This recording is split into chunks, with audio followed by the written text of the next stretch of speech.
Zimbabwe's leader, President Emmerson Mnangagwa, who has said his country wants to take a leaf from the United Arab Emirates' advancement in policing technology.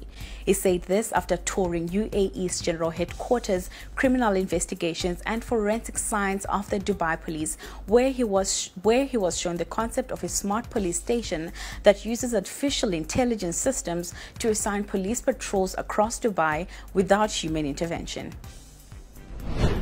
Everything that I've seen, we don't have. We are almost 1,000 years behind in terms of technology. When you look at what's happening here, for instance, they can look at the entire city from one room, monitor, and they reach any place in minutes.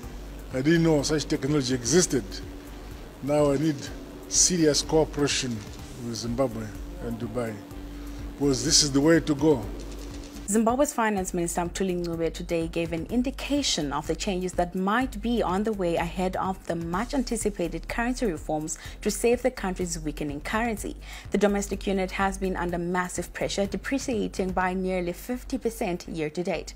Speaking at a press briefing on a meeting of African finance ministers to be held in Zimbabwe this month, Minister Ncube said there is a possibility of the setting up of a currency board.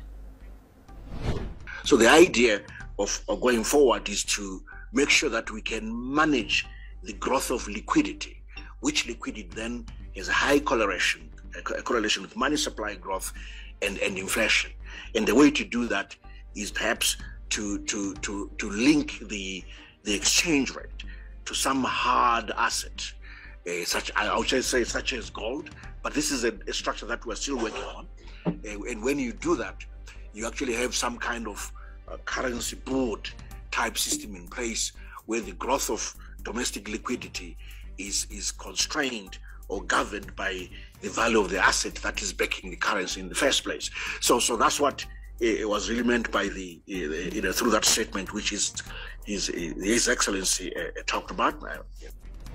Now, the Ministry of Primary and Secondary Education says it is losing close to $100,000 monthly hiring vehicles for operational use. This is due to a serious shortage that is hindering the ministry from supervising and monitoring the learning processes in schools all around the country. Appearing before the Parliamentary Portfolio Committee on Primary and Secondary Education today, the ministry revealed that there are 10,517 schools around the country, and the ministry only has 248 vehicles, 155 of which are runners and 93 are non-runners. Several schools have not been surveyed due to difficult terrains and inadequate vehicle supply. Michelle Kanguru gives us more.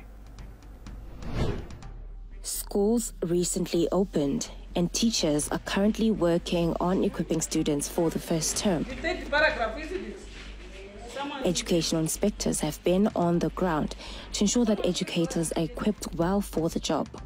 However, transport shortages in the ministry have been hindering progress. Currently, as a ministry, on a monthly basis, we are paying about close to almost 100,000 USD for us to be able to hire these vehicles. Now, one of Zimbabwe's largest makers of non-alcoholic drinks and official Pepsi producer in the country is expanding its portfolio with a foray into the confectionery market. The company recently commenced production of biscuits at its premises in Adberni, Harare, and is expected to introduce the range of its new products under the new confectionery segment to consumers later on this week. The strategic move makes Varun Beverages' diversification beyond its core beverage segment, demonstrating the company's commitment to meet evolving consumer demands and expanding its presence in the Zimbabwean market. Leveraging its extensive experience in manufacturing and distribution, the company aims to carve a significant niche in the confectionery sector. Cricket legend Hamilton Masakadza looks set to be axed as director of cricket as Zimbabwe Cricket acts to stop the rot from the adoption of a report on the problems in the game.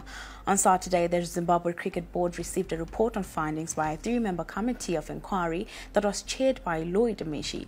The committee was set up last year to probe the Chevron's failure to qualify for the 2023 Men's Cricket World Cup, 2024 T20 World Cup, as well as to review ZC Cricket's affairs structure. Now, Zimbabwe Cricket has begun the process of recruiting a head coach for the senior men's national team, as well as the under-19 men's team.